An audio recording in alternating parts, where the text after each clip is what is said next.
अरे यहाँ पारे गंगा हो पारे जमुना बिछावे लवंगिया के डार। अरे यहाँ गंगा हो पारे जमुना बिछाही लवंगिया के डार। अरे लगन के मातल दुल्हा सुंदर दुल्हा तूड़ लवंगिया के डार। अरे लगन के मातल सुंदर दुल्हा तूड़ लवंगिया के डार।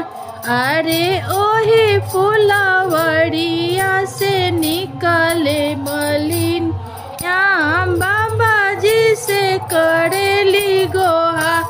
आहे ओही फुलवरिया से निकले मलिनिया पापा जी से करेली गोहा। अरे ओही फुलवरिया से निकले मलिनिया चाचा जी से करेली गोहा। अरे ओही फुलवरिया से निकले मलिनिया भैया जी से करेली गोहार। अरे बरजी नए बाबा अपनी दुलरुआ तोरा ले लवंगिया के डार। अरे बरजी नए पापा अपनी दुलरुआ तोरा ले लवंगिया के डार। अरे बरजी नए चाचा अपनी दुलरुआ तोरा ले लवंगिया के डार। अरे बरजी नए भैया अपनी झड़े लवा तोरा ले लवंगिया के डार।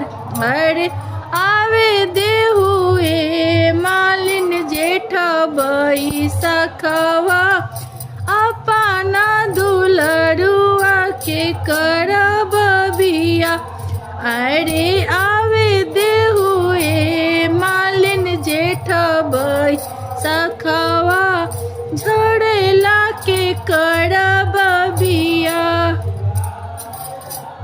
अपना झड़ेला के करब बिया अपना दुल्हनी संग खेली है दुलरुआ बाची जइहे लवंग के डार। अरे अपना दुल्हनी संग खेली है दुलरुआ बाची जइहे लवंगिया के डार। अरे यहाँ पारे गंगा हो पारे जमुना बिछाही लवंगिया के डार। अरे यहाँ पारे गंगा हो पारे जमुना बिछाही लवंगिया के डार।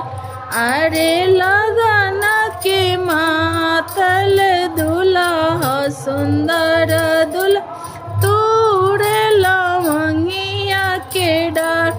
अरे